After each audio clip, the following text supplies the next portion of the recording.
toi l'honneur, à toi la gloire. Père, tandis que nous nous tenons devant ton trône de grâce, nous prions pour que des paroles de grâce sortent de ta bouche vers nous. Parle à nos cœurs. Libère, Seigneur, des décrets, publie des décrets, afin que chacun de nous, oh Dieu, sorte d'ici avec une parole venant de toi. Par le Saint-Esprit, Seigneur, viens nous visiter. Parle à nos cœurs. Au nom de Jésus-Christ, nous l'avons ainsi demandé. Amen. Ce que j'essaie de nous dire maintenant, c'est que nous ne sommes plus dans les derniers jours. Non. Nous sommes maintenant dans la dernière heure des derniers jours. Nous sommes maintenant à la dernière heure du temps même de la fin. Mes frères et sœurs, lorsqu'on dit Jésus revient bientôt, je crois qu'on devrait changer et dire Jésus revient très, très bientôt.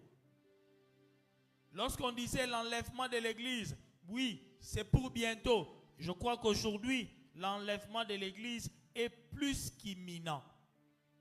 L'apôtre Jean, nous venons de le lire, il a dit aux chrétiens, c'est la dernière heure. Et comment savons-nous que c'est la dernière heure? Il dit, on a appris qu'un antéchrist vient. Il dit, mais maintenant, il n'y en a pas qu'un. Il dit, plusieurs antéchrists sont maintenant dans le monde. Il dit, c'est à cause de cela que nous pouvons savoir que c'est la dernière heure. Cela veut dire la multiplication des signes que le Seigneur a donnés par rapport au temps de la fin nous prouve que nous allons maintenant vers la dernière heure. Ceux qui sont fans du football et qui suivent les compétitions telles que la CAN, ils savent que lorsqu'un jeu arrive aux dernières minutes, lorsqu'on joue les dernières minutes des jeux, la tension monte. Les joueurs sont plus actifs. Même les supporters dans les gradins, ils sont sous tension. Parce qu'ils savent qu'ils sont en train de jouer les dernières minutes de jeu. Frères, sur cette terre aussi, toi et moi, nous sommes en train de vivre nos derniers instants. Nous vivons nos dernières heures sur cette terre. Bientôt, il faudra que toi et moi nous quittions cette terre et partir dans l'enlèvement parce que la colère de Dieu ne va plus tarder à s'abattre sur la terre. Est-ce qu'on peut dire amen à cela? C'est la dernière heure, bien-aimés, parce que tous les signes prophétiques que la Bible avait annoncés, ces signes-là sont déjà accomplis.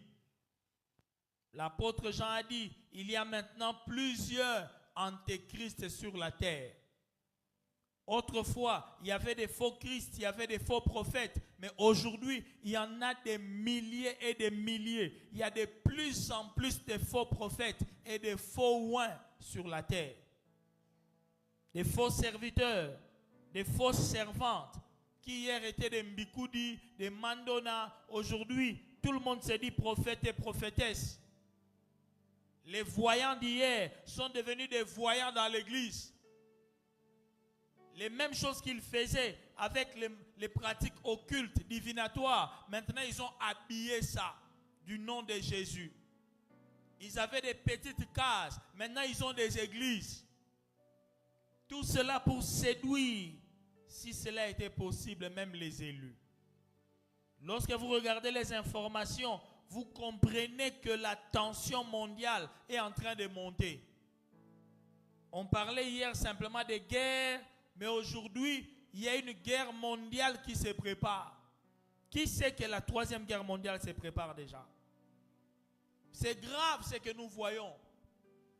Quand vous voyez la manière dont la prolifération des armes nucléaires est en train de prendre de l'ampleur.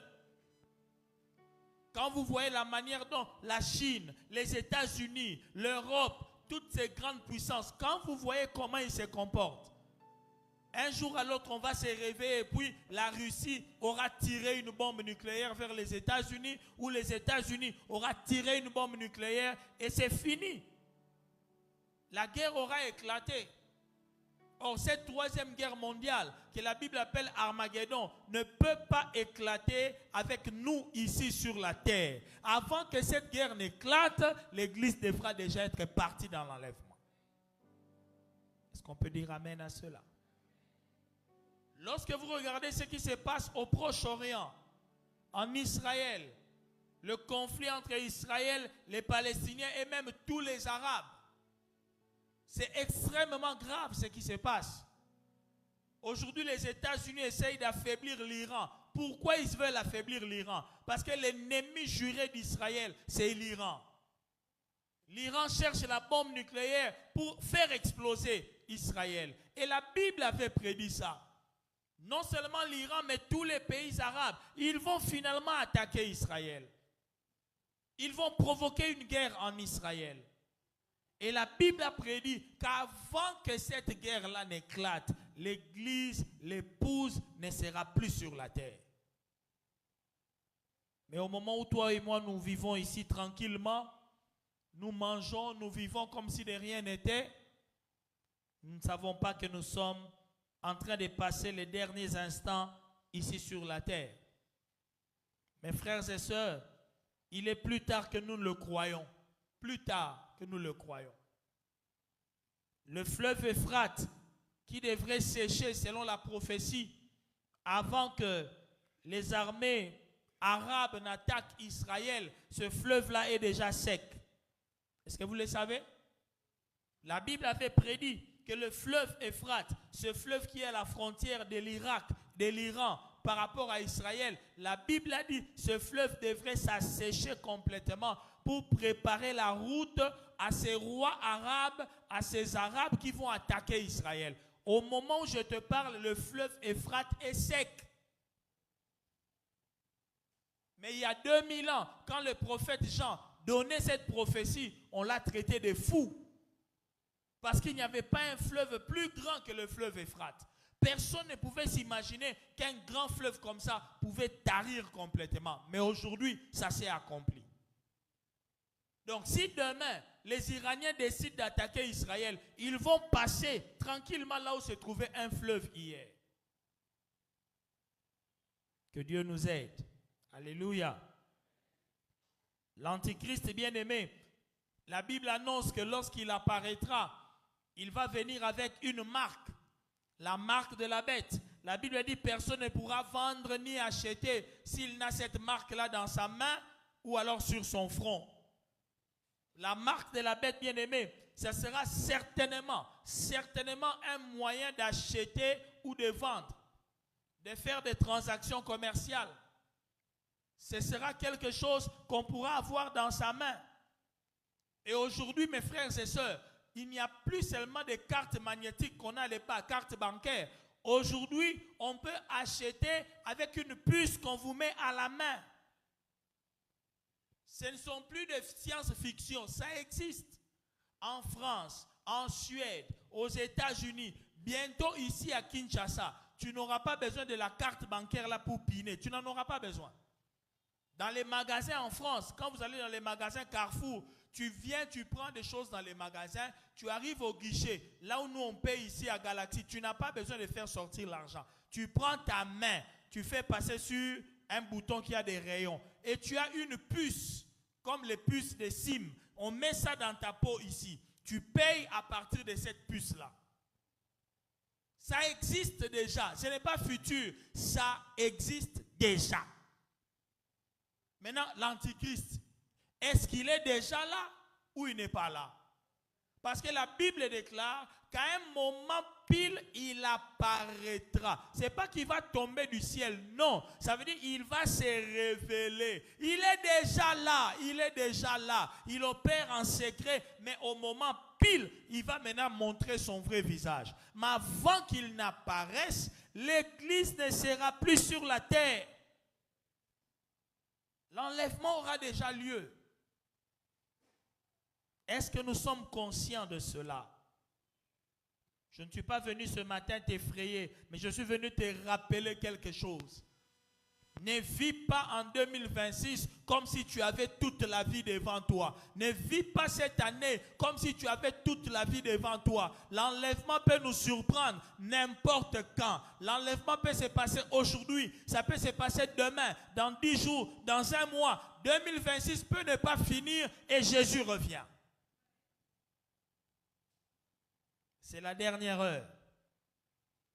Il n'y a plus besoin de commencer à reporter les faits, je ne sais à quelle date. Non, c'est la dernière heure. Et ce n'est pas seulement la Bible qui le dit. Vous savez, les scientifiques ont créé quelque chose qu'ils appellent eux-mêmes l'horloge de l'Apocalypse. Qui en a déjà entendu parler? L'horloge de l'Apocalypse. Et c'est les scientifiques qui ont fait ça. Ce n'est pas les gens de la Bible, les scientifiques du monde, les savants du monde. Ils ont créé quelque chose qu'ils appellent l'horloge de l'Apocalypse. Ça veut dire quoi?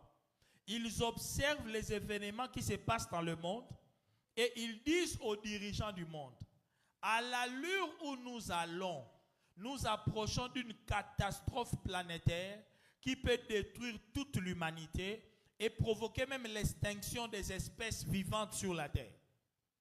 Et c'est les scientifiques qui observent. Et au moment où je te parle, je viens de vérifier ça ce matin même. Parce que chaque mois de janvier, ils publient l'heure, selon leur horloge d'Apocalypse là. Mais au mois de janvier ici, ils n'ont pas encore publié. Ils font ça chaque mois de janvier de chaque année. Donc, l'heure que je vais vous donner ici, c'est l'heure que ces scientifiques avaient donnée le 28 janvier 2025. Ils ont dit ceci. Il est 23h58 minutes et 29 secondes avant la fin du monde. Ils placent la fin du monde à minuit, à 0 heure. Selon leur estimation, quand ils voient la prolifération des armes nucléaires, la manière dont la biodiversité est en train d'être détruite, la manière dont il y a des guerres, la manière dont il y a des maladies, ils estiment, ils voient, ils disent, nous allons vers la catastrophe. Et la catastrophe, ils considèrent que ça arrivera à minuit. Est-ce que quelqu'un me comprend? C'est une métaphore. Ça ne veut pas dire que le monde va être détruit à minuit. Mais c'est une métaphore qu'ils donnent pour dire aux dirigeants du monde, attention, nous allons vers la catastrophe. La catastrophe va arriver à minuit. Maintenant, ils disent, il est déjà 23h58 minutes 29 secondes. Il reste donc 89 secondes, selon les scientifiques, pour que la fin du monde arrive. 89 secondes. Les scientifiques, ce n'est pas la Bible qui le dit.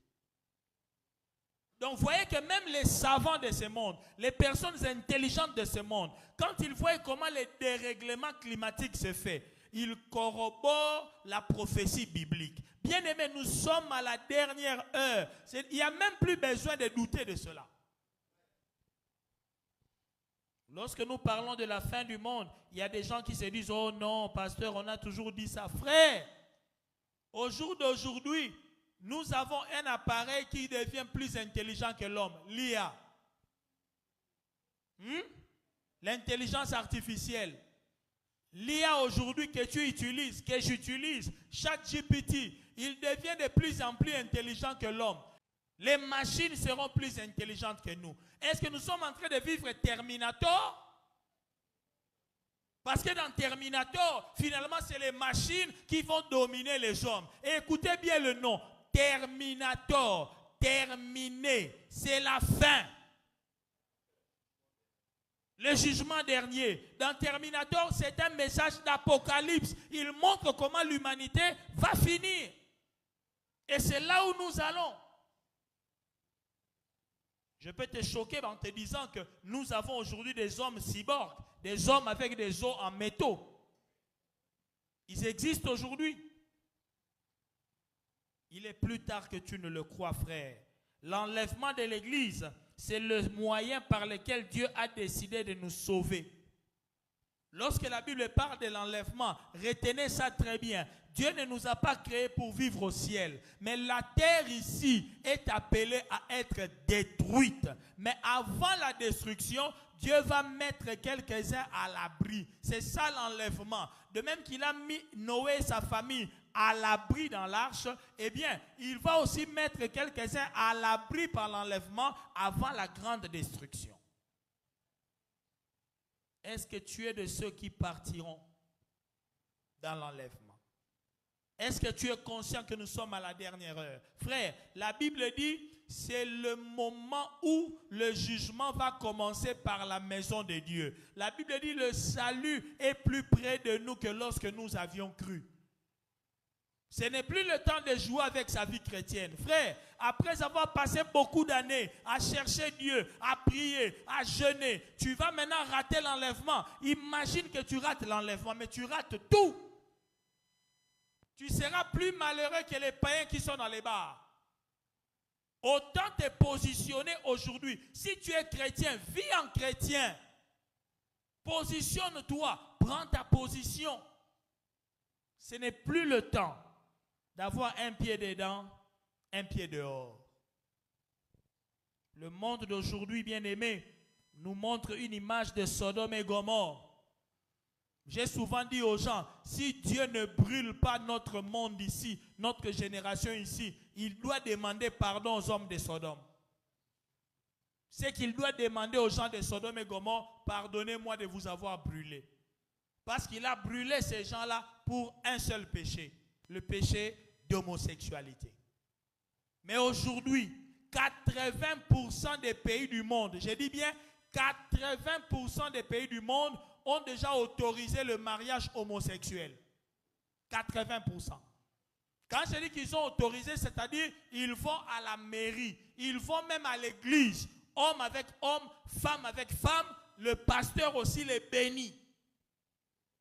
80% des pays. Dans notre pays à nous, ce n'est pas encore autorisé par la loi, mais de manière tacite, à la cité. Allez voir, les homosexuels ne se cachent plus.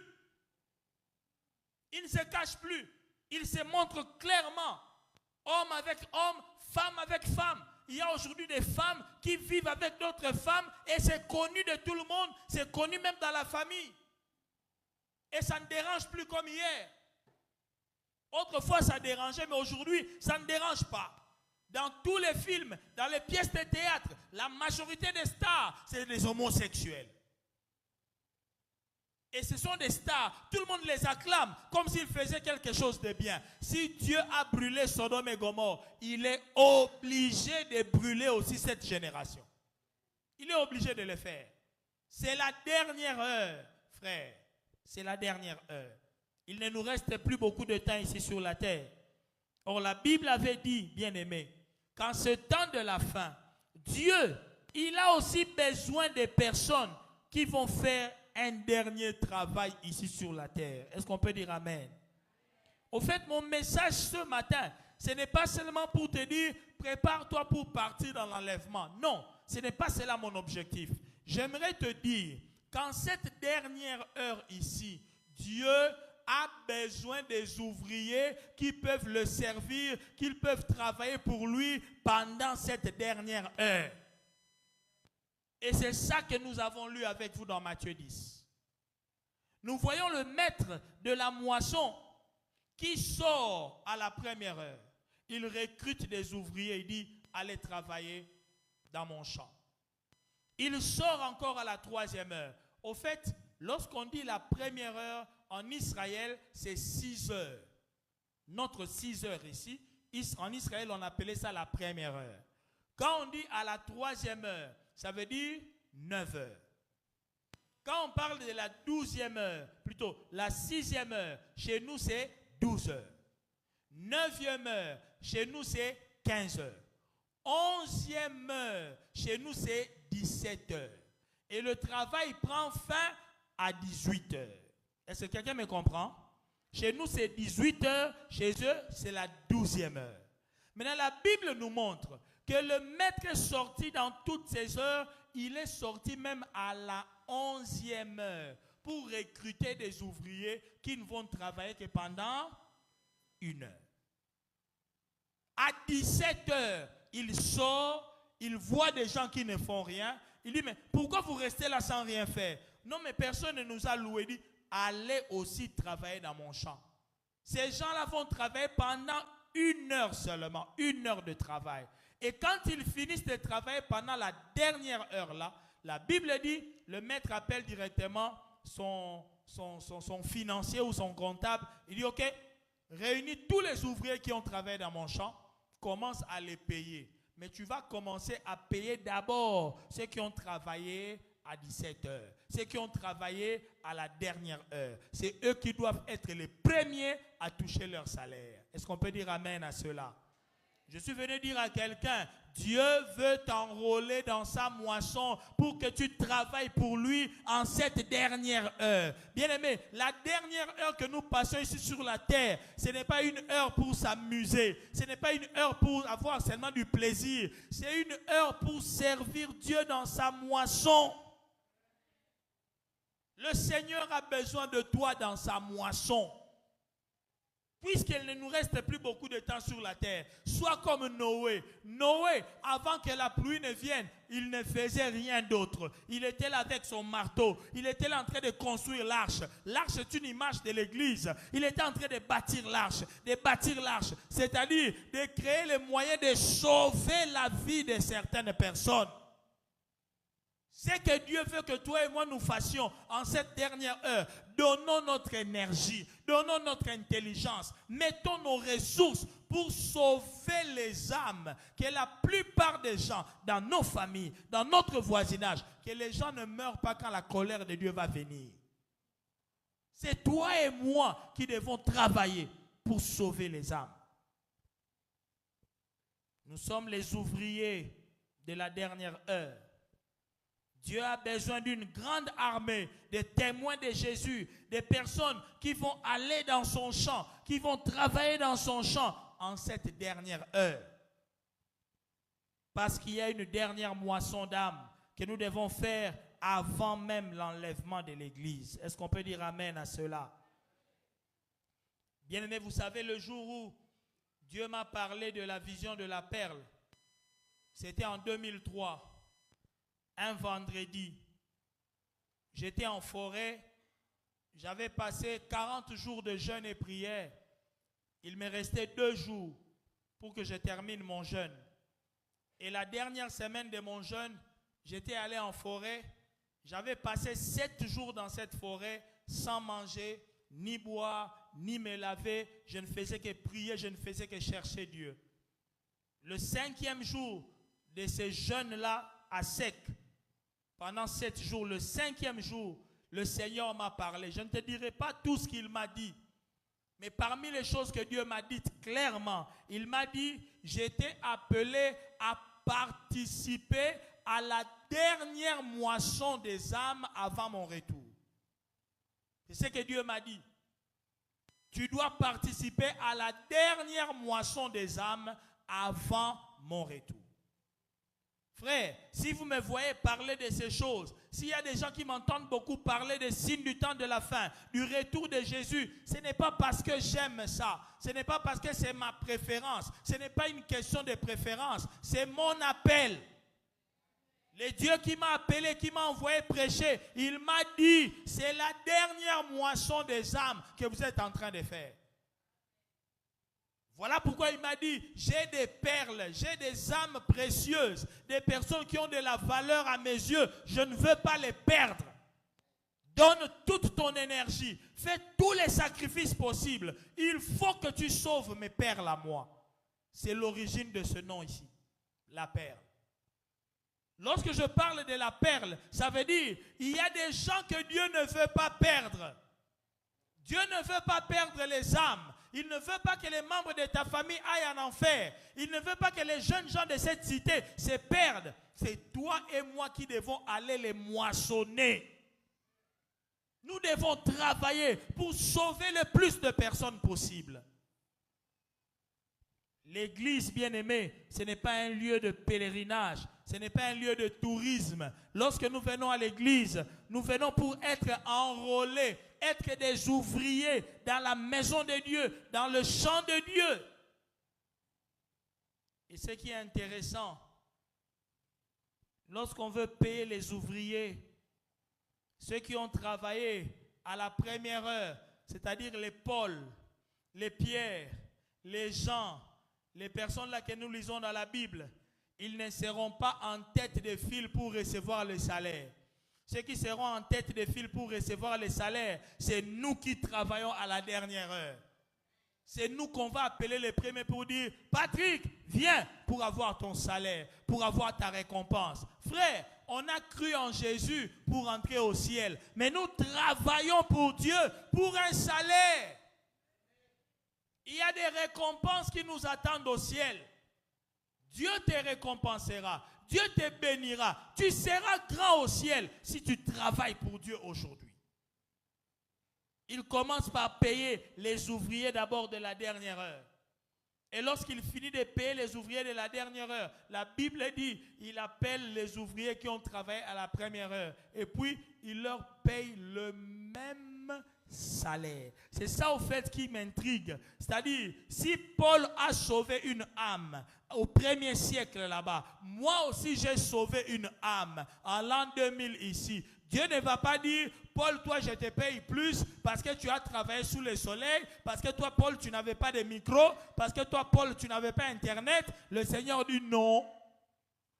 Une âme c'est une âme. Est-ce que quelqu'un m'entend? Je suis venu dire à quelqu'un, tu peux avoir un meilleur salaire que Paul. C'est possible que Dieu te paye plus que Pierre. C'est possible. Tout dépend du travail que tu peux faire pour Dieu en cette dernière heure. Si tu consacres ton énergie, tu donnes du temps pour sauver les âmes. Frères et sœurs, il y a une dernière moisson qui nous attend.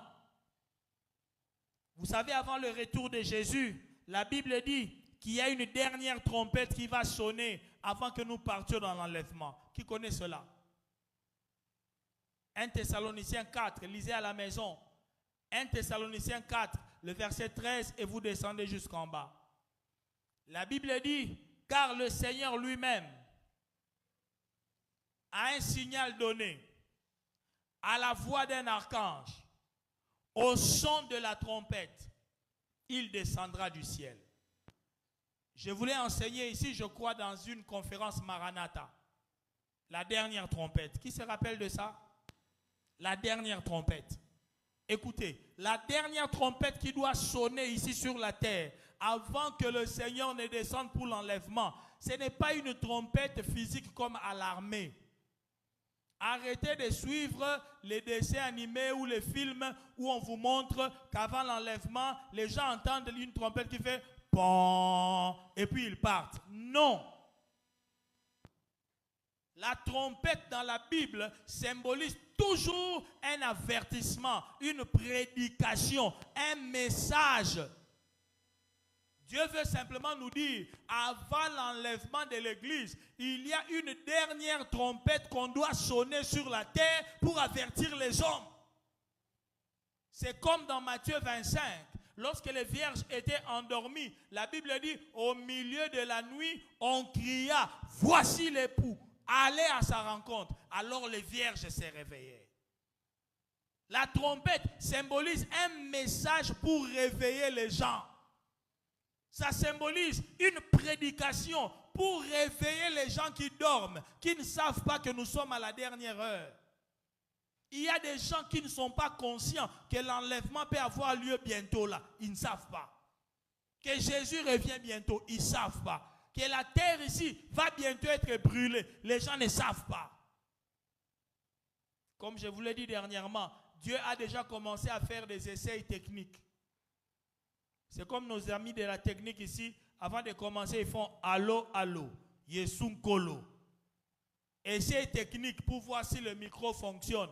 Et Dieu aussi, comme il va brûler la terre par le feu, le soleil doit brûler la terre par le feu, les essais techniques ont commencé. Il y a des forêts qui brûlent d'eux-mêmes par le soleil. On voit seulement le feu qui s'allume dans une forêt et c'est le soleil qui a allumé le feu. Dieu fait l'essai technique. Et nous devons avertir les gens. Frère, si je parle de ces choses, tu peux trouver ça ennuyant. Je sais qu'il y a des gens, quand j'en parle, ah, pasteur, je ne vais pas arrêter arrêtez, parce que je ne veux pas avoir votre sang sur mes mains. Je n'aurai pas votre sang sur mes mains. Ce jour-là, le Seigneur te dira, n'as-tu pas entendu? J'avais envoyé mon serviteur, il vous a parlé, chaque année, il vous a averti, chaque année, il a sonné la trompette. Je n'aurai pas votre sang sur mes mains. Je serai pur de votre sang. Celui qui n'aura pas écouté, je dirai, Seigneur, j'avais sonné la trompette dans cette église-là. J'avais sonné la trompette dans ce quartier-là. Frère, va sonner la trompette dans ta famille. Sonne la trompette parmi tes amis. Sonne la trompette à l'école. Jeune frère, organise des moments en classe. Le prof n'est pas là. Sonne la trompette. Dis à tes collègues, Jésus revient. Tous les signes sont là. Répentez-vous. Donnez votre vie à Jésus. Sonnons la trompette. Entrons dans la moisson. Servons le Seigneur. Soyons les ouvriers de la dernière heure. Est-ce que quelqu'un est prêt à faire cela? Quelqu'un peut dire, Seigneur, moi je veux sonner la trompette en cette dernière heure. Si tu es d'accord, acclame le Seigneur pour cela. Et lève-toi avec moi. Lève-toi avec moi. Nous allons traduire notre engagement dans la prière.